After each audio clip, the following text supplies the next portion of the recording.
ജെബിയും ഈ തദ്ദേശ തെരഞ്ഞെടുപ്പുമായി ബന്ധപ്പെട്ട് അവസാന കലാശക്കൊട്ടിൽ ചെങ്ങന്നൂർ മണ്ഡലത്തിനകത്ത് ഒരു പട്ടികജാതി സമുദായത്തിൽപ്പെട്ട കോളനിയിൽ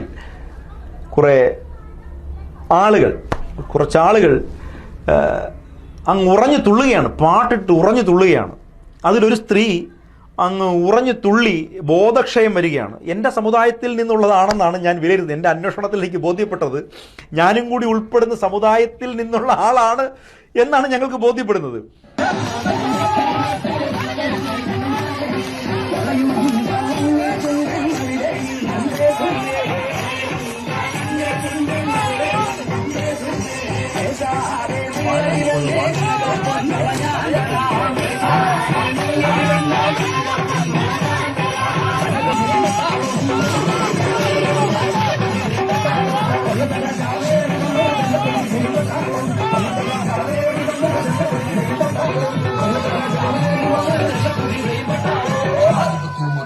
സത്യം പറഞ്ഞാൽ അത് കണ്ടപ്പോൾ വ്യക്തിപരമായി എനിക്ക് നാണക്കേട്, എൻ്റെ തൊലി ചുളിഞ്ഞു പോയി.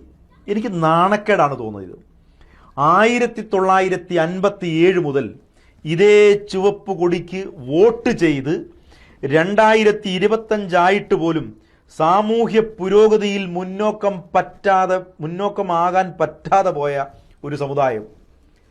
നിങ്ങൾ ഇവിടെ നികുതി അടയ്ക്കുന്നില്ലേ? എല്ലാ ആളുകളും അടയ്ക്കുന്ന പോലെ നികുതി അടയ്ക്കുന്നുണ്ട്. എല്ലാ കാര്യങ്ങളും, നിത്യോപയോഗ സാധനങ്ങളാണ് ഏറ്റവും കൂടുതൽ നികുതി സർക്കാരിന് കിട്ടും. നിങ്ങൾ അടയ്ക്കുന്നില്ലേ?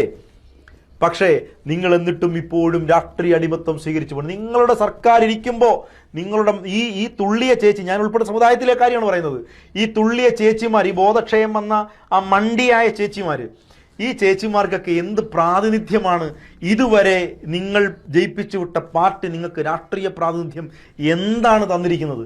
നിങ്ങൾ എന്ത് കണ്ടിട്ടാണ്, എന്ത് സന്തോഷത്തിലാണ് നിങ്ങൾ ഈ തുള്ളിയത്? എനിക്കതിൽ പറയാനുള്ളത്, ഒരു ചൂരൽ വടി, ആ ചൂരലിലെ മുള്ള് കളയരുതെന്നാണ് എൻ്റെ അഭിപ്രായം. ആ ചൂരലിലെ മുള്ള് കളയാതെ ആ ചൂരവടി കൊണ്ട് നിങ്ങളുടെയൊക്കെ കാലും തുടയും ചന്തിയൊക്കെ തല്ലിപ്പൊട്ടിക്കുകയാണ് വേണ്ടത്. നിങ്ങളെ തല്ലിപ്പൊട്ടിക്കണം. കാരണം സ്വന്തം സമൂഹത്തിൻ്റെ സാമൂഹിക പ്രതിബദ്ധത, ആ പ്രതിബദ്ധത ഉള്ളത് കൊണ്ടാണ് ഞാനത് പറയുന്നത്. നിങ്ങൾ കാണിക്കുന്നത് സ്വന്തം സമുദായത്തിനെ സാമൂഹികവും സാംസ്കാരികവും സാമ്പത്തികമായി താഴോട്ടടിക്കാൻ നിന്നുകൊടുക്കുന്ന രാഷ്ട്രീയ പാർട്ടിക്ക് വേണ്ടി നിങ്ങൾക്ക് ഇങ്ങനെ ഉറഞ്ഞു തുള്ളാൻ നാണമില്ലേ? നിങ്ങൾക്ക് നാണം, തൊലിയില്ലേ? നിങ്ങൾക്ക് ലജ്ജ തോന്നുന്നില്ലേ? നിങ്ങൾക്ക് ലജ്ജ തോന്നണ്ടേ? നിങ്ങൾ എന്തിനാണ് തുള്ളിയത്? നിങ്ങൾ തുള്ളിയതിന്റെ കാരണം വേണം ഞങ്ങളെ കൊണ്ട് ചോദിക്കാം. ഇവിടെ കേരളത്തിൽ നിന്ന് പുറത്ത് പഠിക്കുന്ന കുട്ടികൾക്ക് ഒരു പ്രത്യേകതര സ്കോളർഷിപ്പ് ഇന്ത്യയിലെ എല്ലാ സംസ്ഥാനങ്ങളിലും കൊടുക്കുന്നുണ്ട്.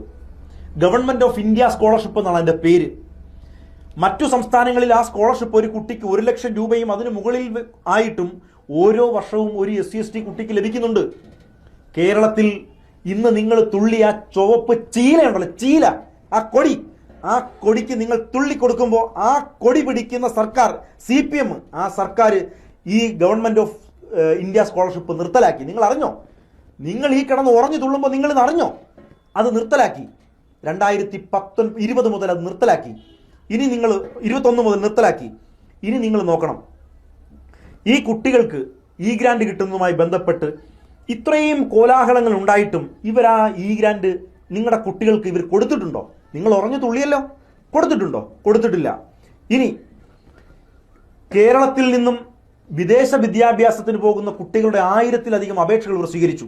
7 ലക്ഷം രൂപ മുതൽ 25 ലക്ഷം രൂപ വരെ കൊടുക്കാം എന്ന് വ്യവസ്ഥയുള്ള ബഡ്ജറ്റിൽ തുക മാറ്റിവെച്ചിരിക്കുന്ന, ഫണ്ട് മാറ്റിവെച്ചിരിക്കുന്ന ഒരു പദ്ധതി 1000-ലധികം അപേക്ഷകൾ സ്വീകരിച്ചിട്ടും 300-ൽ പരം ആളുകളെ സെലക്ട് ചെയ്യുകയും അതിൽ 39 പേരെ മാത്രം വിദേശ വിദ്യാഭ്യാസത്തിന് വിടുകയും, അതും അവിടുത്തെ സ്വകാര്യ യൂണിവേഴ്സിറ്റികളിൽ കമ്മീഷൻ വ്യവസ്ഥയിൽ, ഇവിടുത്തെ അണ്ടർ സെക്രട്ടറിമാരടക്കമുള്ള ആളുകൾ, രാഷ്ട്രീയ പ്രമുഖർ അടക്കമുള്ള ആളുകൾ കമ്മീഷൻ വ്യവസ്ഥയിലാണ് ഈ 39 കുട്ടികളെ പറഞ്ഞു വിട്ടിരിക്കുന്നത്.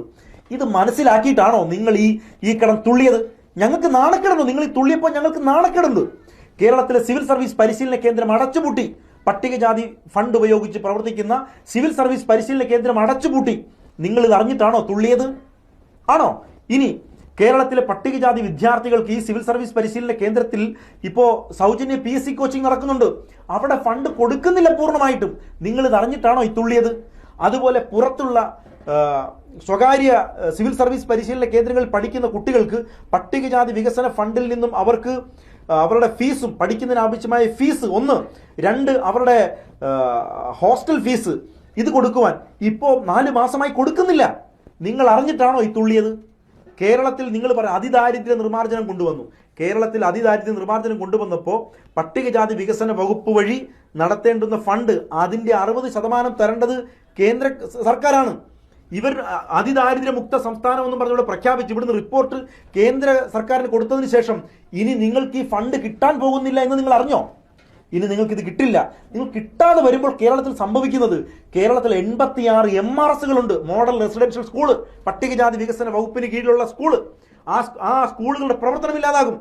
Post metric hostel, pre metric hostel, അതുപോലെ തന്നെ പട്ടികജാതി വികസന വകുപ്പിന്റെയും പട്ടികവർഗ വികസന വകുപ്പിന്റെയും കീഴിലുള്ള തൊഴിൽ പരിശീലന കേന്ദ്രങ്ങൾ, സ്പോർട്സ് സ്കൂളുകൾ, ഇതൊക്കെ അടച്ചുപൂട്ടും. നിങ്ങൾ ഇത് അറിഞ്ഞിട്ടാണോ തുള്ളിയത്? നിങ്ങൾ ഇത് അറിഞ്ഞിട്ടല്ലേ തുള്ളിയത്. അതുകൊണ്ട് ഞങ്ങൾ പറയുന്നത്, ഈ കാലഘട്ടത്തിൽ നിങ്ങളെപ്പോലുള്ള ആളുകൾ ഇനി ഇത്തരം വികൃതിത്തരങ്ങൾ, ഇത്തരം കോമാളിത്തരങ്ങൾ, ഇത്തരം മനുഷ്യനെ നാണം കെടുത്തുന്ന നൃത്തങ്ങളും അതുപോലെ തന്നെ അമിതമായ രാഷ്ട്രീയ പ്രചരണം നടത്തി ഞങ്ങൾക്ക് അഭിമാനമുണ്ട്. ഞങ്ങളെപ്പോലുള്ളവരെ ആക്ഷേപിക്കാൻ വേണ്ടി ഇറങ്ങിത്തിരിച്ചിരിക്കുന്ന ഈ കമ്മ്യൂണിസ്റ്റ് പെലയന്മാരും കമ്മ്യൂണിസ്റ്റ് കുറവന്മാരും കമ്മ്യൂണിസ്റ്റ് പറയന്മാരും ഒക്കെ കൃത്യമായി മനസ്സിലാക്കണം, നിങ്ങളുടെ പാർട്ടിയിൽ ജാതി വിവേചനമുണ്ട്. ആ ജാതി വിവേചനം ബോധ്യപ്പെടണമെന്നുണ്ടെങ്കിൽ നിങ്ങളുടെ സ്ഥാനാർത്ഥിത്വം തന്നെ നിങ്ങൾ പരിശോധിച്ച് നോക്കണം. ഇതൊന്നും മനസ്സിലാക്കാതെ നിങ്ങൾ ആലോചിച്ച് നോക്കിയ കേരളത്തിൽ സർക്കാർ പദ്ധതി തയ്യാറാക്കുന്നുണ്ട്. 2 ലക്ഷം കോടി രൂപ സർക്കാർ ബഡ്ജറ്റ് തയ്യാറാക്കുന്നുണ്ട്. ആ ബഡ്ജറ്റ് തയ്യാറാക്കുമ്പോൾ ആ തയ്യാറാക്കുന്ന തുകയിൽ നിങ്ങൾക്ക് എത്ര ശതമാനം ലഭിക്കും നിങ്ങൾ എപ്പോഴെങ്കിലും പരിശോധിച്ചിട്ടുണ്ടോ? ഈ കേരളത്തിന്റെ ബഡ്ജറ്റ് തയ്യാറാക്കുമ്പോൾ നിങ്ങൾക്ക് അവിടെ എന്ത് സ്വാധീനമുണ്ട്, നിങ്ങളുടെ സാന്നിധ്യമുണ്ടോ നിങ്ങൾ എപ്പോഴെങ്കിലും പരിശോധിച്ചിട്ടുണ്ടോ? നിങ്ങൾക്ക് വേണ്ടി മാറ്റിവെക്കുന്ന ഈ തുക എത്ര ശതമാനം നിങ്ങൾക്ക് വേണ്ടി വിനിയോഗിക്കുന്നുണ്ടെന്ന് നിങ്ങൾ പരിശോധിച്ചിട്ടുണ്ടോ? നിങ്ങൾക്ക് വേണ്ടി വിനിയോഗിക്കുന്ന തുക എത്ര തുക വകമാറ്റി ചെലവഴിക്കുന്നു നിങ്ങൾ ചിന്തിച്ചിട്ടുണ്ടോ? നിങ്ങൾക്ക് വേണ്ടി ബഡ്ജറ്റിൽ കൊള്ളിക്കുന്ന തുക അത് ഇംപ്ലിമെന്റ് ചെയ്യുവാനുള്ള അധികാരമെങ്കിലും നിങ്ങളുടെ കയ്യിലുണ്ടോ നിങ്ങൾ ചിന്തിച്ചിട്ടുണ്ടോ? ഇന്ന് നിങ്ങൾ ഉറഞ്ഞു തുള്ളി ഈ രാഷ്ട്രീയ പാർട്ടിക്ക് നിങ്ങളുടെ പേരിൽ നിങ്ങൾ എത്ര ജില്ലാ സെക്രട്ടറിമാരെ നിങ്ങൾക്കുണ്ടെന്ന് നിങ്ങൾ പരിശോധിച്ചിട്ടുണ്ടോ? ഈ പാർട്ടി നിങ്ങൾക്ക് എത്ര ഏരിയ സെക്രട്ടറിമാരെ തന്നിട്ടുണ്ടെന്ന് നിങ്ങൾ പരിശോധിച്ചിട്ടുണ്ടോ? വിവേചനം കൊണ്ട് പൊറുതിമുട്ടുന്ന ഈ സമൂഹം നിങ്ങളെയൊക്കെ ഞാൻ ആദ്യം പറഞ്ഞതുപോലെ തന്നെ ചൂരൽ വെട്ടിക്കൊണ്ടുവന്നിട്ട് അതിന്റെ മുള്ളു കളയാൻ നിങ്ങളെ അടിച്ച് പൊട്ടിക്കുകയാണ് വേണ്ടത്. കാരണം നിങ്ങളൊക്കെ ഞങ്ങളുടെ സമുദായത്തിന് അത്ര നാടകം. ഞങ്ങൾ അംബേദ്കറിന്റെയും അയ്യൻകാളിയുടെയും ഒക്കെ മക്കളാണ്.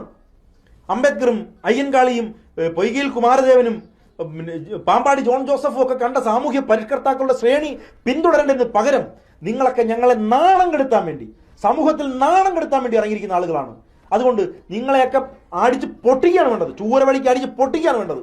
അത്രയ്ക്ക് ദേഷ്യത്തിലും അത്രയ്ക്കും വിഷമത്തിലും ഞങ്ങൾക്കിത് കണ്ടുകൊണ്ടിരിക്കാൻ കഴിയുന്നുള്ളൂ. മറ്റു സമുദായങ്ങൾ എന്തുകൊണ്ടാണ് ഇറങ്ങാത്തത്? എത്ര ബ്രാഹ്മണർ ഇങ്ങനെ തുള്ളി നടക്കുന്നുണ്ട്? എത്ര നായർ ഇങ്ങനെ തുള്ളി ഇറങ്ങി നടക്കുന്നുണ്ട്? മറ്റു സമുദായങ്ങൾ എത്ര പേര് തുള്ളി ഇറങ്ങി നടക്കുന്നുണ്ട്? നിങ്ങൾക്ക് മാത്രമാണ് ഇത്ര ഭ്രാന്ത്. ഇത് അവസാനിപ്പിച്ചില്ലെങ്കിൽ അടുത്ത തലമുറയിൽ നിങ്ങളൊക്കെ താമസിക്കുന്ന എവിടെയാണ്? കോളനികളിൽ. ആ കോളനികൾ നിങ്ങൾ താമസിപ്പിച്ചതാരാണ്? ഇത്ര അരാജകത്വം നിങ്ങളെ താമസിപ്പിച്ചാരാണ്? ഇതേ ചുവപ്പ് കൊടി. ഈ കോളനിയിൽ ഏറ്റവും കൂടുതൽ കുഞ്ഞുങ്ങൾ ഈ ലഹരി മരുന്ന് ഉപയോഗിക്കുന്ന ആളുകളായി മാറുന്നത് എന്തുകൊണ്ടാണ്? നിങ്ങൾ വിശ്വസിച്ച പാർട്ടി കാരണം. ഈ പാർട്ടി മുതലാളിമാരാണ് ഈ പറയുന്ന ഈ മയക്കുമരുന്ന്, ഇതിന്റെ ഉൽപാദനവും ഇതിന്റെ വിതരണവും ഇതിന്റെ കച്ചവടവും എല്ലാം കൊണ്ട് നേട്ടമുണ്ടാക്കുന്ന അവര്. എന്നിട്ട് നിങ്ങൾ കൊട്ടിത്തുള്ളുകയാണ്, ഉറഞ്ഞു തുള്ളുകയാണ്. നാണം വേണം, നാണം. ഞങ്ങൾക്ക് ലജ്ജ തോന്നുന്നുണ്ട്.